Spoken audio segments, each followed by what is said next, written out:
കതിർ കാർഷിക കൂട്ടായ്മയുടെ ഭാഗമായി ഡിവൈഎഫ്ഐ എറണാകുളം ജില്ലാ കമ്മിറ്റിയുടെ നേതൃത്വത്തിൽ സംയോജിത കൃഷിക്ക് തുടക്കമായി. ഡിവൈഎഫ്ഐ മുൻ സംസ്ഥാന പ്രസിഡന്റും സിപിഎം ജില്ലാ സെക്രട്ടറിയുമായ എസ് സതീഷ് ജില്ലാതല ഉദ്ഘാടനം നിർവഹിച്ചു.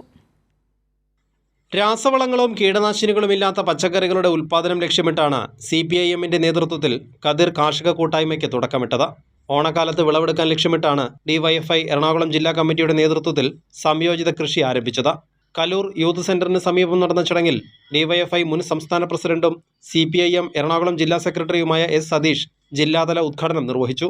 എറണാകുളം ജില്ലയിലെ എല്ലാ ബ്രാഞ്ച് കമ്മിറ്റികളുടെ പരിധിയിലുള്ള വീടുകളിലും അടുക്കളത്തോട്ടങ്ങൾ ഒരുക്കുമെന്നും ജില്ലാ സെക്രട്ടറി പറഞ്ഞു. നമ്മുടെ തരിച്ചു കിടക്കുന്ന ഇടങ്ങളിലെല്ലാം കൃഷി ഇറക്കുക, അതോടൊപ്പം തന്നെ എല്ലാ വീട്ടുമുറ്റങ്ങളിലും ഒരു ചെറിയ പച്ചക്കറി തോട്ടം തയ്യാറാക്കുക. ഇതാണ് പ്രാഥമികമായി നമ്മളിപ്പോൾ കണ്ടിട്ടുള്ളത്.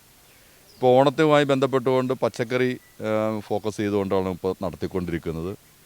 ഒരു ബ്രാഞ്ചിനകത്ത് ഒരു 50 വീടെങ്കിലും തിരഞ്ഞെടുത്ത് അടുക്കളത്തോട്ടം ചെയ്യുക എന്നുള്ളത് കണ്ടിട്ടുണ്ട്.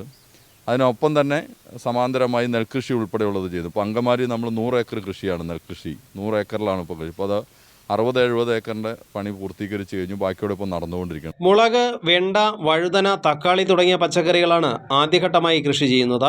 ജില്ലയുടെ മറ്റ് പ്രദേശങ്ങളിൽ ഡിവൈഎഫ്ഐയുടെ നേതൃത്വത്തിൽ നെൽകൃഷി ഉൾപ്പെടെ നടന്നു വരുന്നുണ്ട്. ഓണക്കാലത്തിന് ശേഷവും കതിർ കാർഷിക കൂട്ടായ്മയുടെ നേതൃത്വത്തിൽ ജൈവ കൃഷി തുടരും. യുവാക്കളും വനിതകളും തൊഴിലാളികളും ഉൾപ്പെടെ വ്യത്യസ്ത മേഖലകളിലുള്ളവർ കതിർ കൂട്ടായ്മയിൽ പങ്കാളികളാണ്. കൈരളി ന്യൂസ്, കൊച്ചി.